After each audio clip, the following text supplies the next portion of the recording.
ਇਹ ਖਬਰ ਕੈਲੀਫੋਰਨੀਆ ਆਪਣੀ ਗੋਲਡਨ ਸਟੇਟ ਤੋਂ ਆ ਰਹੀ ਆ। ਇੰਨੀਆਂ ਜ਼ਿਆਦੇ ਹੇਰਾ-ਫੇਰੀ ਦੀਆਂ, ਚੋਰੀ ਦੀਆਂ ਕਾਲਾਂ ਆਉਂਦੀਆਂ ਆ। ਲੋਕ ਪੂਰੀ ਤਰ੍ਹਾਂ ਤੰਗ ਹੋ ਚੁੱਕੇ ਆ। ਹਰ ਰੋਜ਼ ਤੁਹਾਨੂੰ 15-15, 20-20 ਕਾਲਾਂ ਆਉਂਦੀਆਂ ਆ। ਕਦੇ ਕਹਿੰਦੇ ਜੀ ਤੁਹਾਡੇ ਬਿਜਲੀ ਦੇ ਬਿੱਲ ਮਾਫ਼ ਕਰ ਦਾਂਗੇ, ਅੱਧੇ ਕਰ ਦਾਂਗੇ, ਕਦੇ ਕੁਛ, ਕਦੇ ਜੀ ਤੁਹਾਡਾ AT&T ਦਾ ਬਿੱਲ, ਕੌਮਕਾਸਟ ਦਾ ਬਿੱਲ ਡਾਊਨ ਕਰ ਦਾਂਗੇ।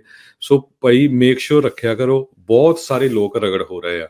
ਬਹੁਤੇ ਜੋ ਲੋਕ ਇਹ ਫਰਾਡ ਕਰ ਰਹੇ ਹੈ ਇੰਡੀਆ ਤੋਂ ਹੀ ਆ। ਇੰਡੀਆ 'ਚ ਕੰਪਨੀਆਂ ਸੈੱਟ ਕੀਤੀਆਂ ਆ। ਜਦੋਂ ਤੁਸੀਂ ਉਹਨਾਂ ਨੂੰ ਪੰਜਾਬੀ ਭਾਸ਼ਾ 'ਚ ਆਪਣੀ 'ਚ ਫਿਰ ਜਵਾਬ ਦਿੰਦੇ ਆ, ਫਿਰ ਉਹ ਪੰਜਾਬੀ ਹਿੰਦੀ ਤੇ ਆ ਜਾਂਦੇ ਆ। ਉਹਨਾਂ ਨੂੰ ਪਤਾ ਵੀ ਇਹਨਾਂ ਨੂੰ ਪਤਾ ਹੈਗਾ ਆਲਰੇਡੀ। ਸੋ ਜਿੰਨੇ ਵੀ ਆਪਣੇ ਸਰੋਤੇ ਸੁਣ ਰਹੇ ਆ, ਪਲੀਜ਼ ਜਿੱਦਾਂ ਦੀਆਂ ਇਹ ਸਕੈਮ ਕਾਲਾਂ ਆਉਂਦੀਆਂ ਨਾ, ਵੀ ਤੁਹਾਡੇ ਅੱਧੇ ਬਿੱਲ ਦੇ ਦਾਂਗੇ, ਤੁਹਾਨੂੰ ਆਹ ਕਰ ਦਾਂਗੇ, ਆਹ ਕਰ ਦਾਂਗੇ, ਇੱਦਾਂ ਦਾ ਕੁਛ ਨਹੀਂ ਹੁੰਦਾ। ਆਪਾਂ ਨੂੰ ਪਤਾ ਆ ਅਮਰੀਕਾ ਦੇ ਵਿੱਚ ਜੇ ਬਾਥਰੂਮ ਤੇ ਵੀ ਜੇ ਕਿਤੇ ਗੈਸ ਸਟੇਸ਼ਨ ਤੇ ਵੀ ਜਾਓ ਨਾ, ਬਹੁਤ ਵਾਰ ਅਗਲੇ ਗੈਸ ਸਟੇਸ਼ਨ ਦਾ ਬਾਥਰੂਮ ਨਹੀਂ ਯੂਜ਼ ਕਰ ਦਿੰਦੇ ਵੀ ਭਾਈ ਤੁਸੀਂ ਇੱਥੋਂ ਕੁਛ ਖਰੀਦਿਆ ਵੀ ਆ ਕਿ ਨਹੀਂ। ਹਾਲਾਂਕਿ ਰੂਲ ਆ ਇੱਥੇ ਵੀ ਤੁਹਾਨੂੰ ਬਾਥਰੂਮ ਯੂਜ਼ ਕਰਨ ਲਈ ਚਾਬੀ ਦੇਣੀ ਪੈਣੀ ਆ। ਸੋ ਨਥਿੰਗ ਇਜ਼ ਫ੍ਰੀ। ਜੇ ਤੁਹਾਨੂੰ ਬਹੁਤ ਲੱਗਦਾ ਨਾ ਈਜ਼ੀ ਆ, ਉਹਦਾ ਮਤਲਬ ਇਹ ਆ ਵੀ ਉਹ ਫਰਾਡ ਹੀ ਆ। ਹੁਣ ਇੱਕ ਨਵਾਂ ਫਰਾਡ ਇਹ ਆ ਵੀ ਹੁਣ ਲੋਕ ਟੈਕਸਟ ਕਰ ਰਹੇ ਹੈਗੇ ਆ ਤੁਹਾਡੇ ਟੈਕਸਟ ਮੈਸੇਜ ਦੇ ਉੱਤੇ ਵੀ ਕੈਲੀਫੋਰਨੀਆ EDD ਸ਼ੋ ਕਰੇ, ਕੈਲੀਫੋਰਨੀਆ ਅਨਪਲਾਇਮੈਂਟ ਆਫਿਸ ਬਣ ਕੇ, ਤੇ ਜਾਂ ਬੈਂਕ ਆਫ ਅਮਰੀਕਾ ਵੀ ਤੁਹਾਨੂੰ ਜਿਹੜੇ ਪੈਸੇ ਆ ਉਹ ਗਲਤ ਗਏ ਹੈਗੇ ਆ, ਉਹ ਤੁਸੀਂ ਵਾਪਸ ਤੁਹਾਨੂੰ ਜਿਹੜੇ ਜਮ੍ਹਾਂ ਕਰਾਉਣੇ ਪੈਣੇ ਹੈਗੇ ਆ। ਉਹਦੇ ਉੱਤੇ ਲਿੰਕ ਵੀ ਉਹ ਇੱਦਾਂ ਦਾ ਹੀ ਸ਼ੋ ਕਰਦੇ ਆ, edd.ca.gov। ਸੋ ਤੁਹਾਨੂੰ ਬਿਲਕੁਲ ਇੱਦਾਂ ਲੱਗਦਾ ਬਿਲਕੁਲ ਇਹ ਸਹੀ ਹੈਗਾ। ਜਦੋਂ ਤੋਂ ਹੀ ਪੈਂਡੈਮਿਕ ਸਟਾਰਟ ਹੋਇਆ, $181 ਬਿਲੀਅਨ ਕੈਲੀਫੋਰਨੀਆ ਦੇ ਵਿੱਚ ਅਨਪਲਾਇਮੈਂਟ ਇੰਸ਼ੋਰੈਂਸ ਦੀਆਂ ਪੇਮੈਂਟਸ ਦਿੱਤੀਆਂ ਗਈਆਂ ਆ। ਸੋ ਬਹੁਤ ਵੱਡਾ ਅਮਾਊਂਟ ਫਰਾਡਸਟਰਸ ਦੇ ਕੋਲ ਗਿਆ ਹੈ। EDD ਦੇ ਡਾਇਰੈਕਟਰ ਮਾਈਕਲ ਵਰਨਿਕ, ਉਹਨਾਂ ਨੇ ਇਹ ਕਿਹਾ, ਕਹਿੰਦੇ ਵੀ ਵਰਨਿਕ ਨੇ ਇਹ ਕਿਹਾ ਵੀ ਮੈਂ ਕਲੋਜ਼ ਕੰਟੈਕਟ ਦੇ ਵਿੱਚ ਹੈਗਾ EDD ਦੇ ਨਾਲ। ਜਦੋਂ ਤੋਂ ਹੀ ਪੈਂਡੈਮਿਕ ਸ਼ੁਰੂ ਹੋਈ ਆ, ਬਹੁਤ ਲੋਕਾਂ ਨੂੰ ਗਲਤੀ ਨਾਲ ਪੈਸੇ ਗਏ ਹੈਗੇ ਆ।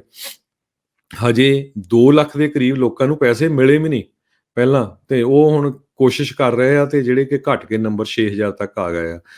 ਵਰਨਿਕ ਨੇ ਇਹ ਕਿਹਾ ਵੀ ਅਨਪਲਾਇਮੈਂਟ ਇੰਸ਼ੋਰੈਂਸ ਬਿਲਕੁਲ ਪ੍ਰਾਇਮਰੀ ਟਾਰਗੇਟ ਆਇਡੈਂਟੀ ਥੈਫਟ ਦਾ ਹੁੰਦਾ ਹੈਗਾ ਆ, ਜਾਂ ਡਿਸੇਬਿਲਟੀ ਇੰਸ਼ੋਰੈਂਸ। ਸੋ EDD ਨੇ ਵਾਰਨਿੰਗ ਦਿੱਤੀ ਹੈਗੀ ਆ ਕੈਲੀਫੋਰਨੀਅਨਸ ਨੂੰ, ਟਿਪਸ ਵੀ ਦਿੱਤੀਆਂ ਆ।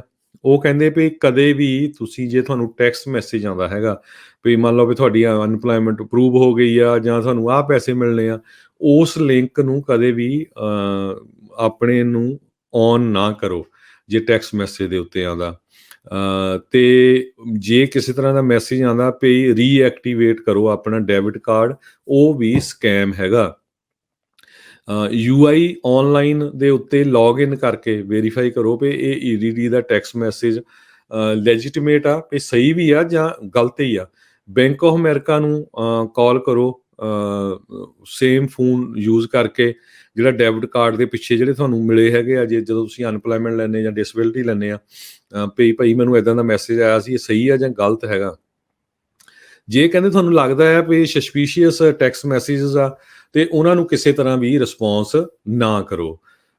EDD ਜੋ ਡਿਪਾਰਟਮੈਂਟ ਆ, ਉਹ ਤੁਹਾਨੂੰ ਜਿਹੜੀ ਟੈਕਸਟ ਮੈਸੇਜਸ ਸੈਂਡ ਕਰਦੀ ਹੈਗੀ ਆ, ਉਹ ਨੰਬਰ 2 ਹੀ ਨੰਬਰ ਹੈਗੇ ਆ, 510-74 ਜਾਂ 918-06।